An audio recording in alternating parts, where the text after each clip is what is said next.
Les tensions entre la Russie et l'Ukraine ont augmenté de façon inattendue au cours des derniers jours après les accusations de Moscou envers Kiev, selon lesquelles l'Ukraine a envoyé plusieurs groupes de sapeurs mener des attaques en Crimée. Des allégations rejetées par l'accusé. Mais le service fédéral russe de la sécurité a rendu public un témoignage vidéo dans lequel 2 suspects témoignent. Les suspects ont affirmé avoir agi sur instruction du renseignement militaire ukrainien. En octobre 2015, j'ai été recruté comme agent par la direction de la sécurité du ministère ukrainien de la Défense. Ma tâche consistait à recueillir des renseignements militaires sur le territoire de Crimée.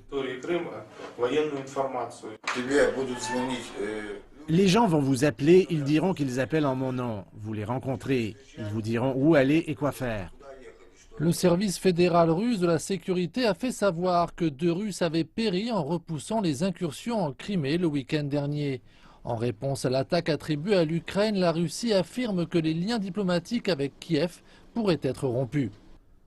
C'est un acte de sabotage en substance. En ce qui concerne la rupture des relations diplomatiques, je ne voudrais pas que cela se termine de cette façon. Mais s'il n'y a pas d'autre moyen d'influencer la situation, cette décision pourrait probablement être prise par le président.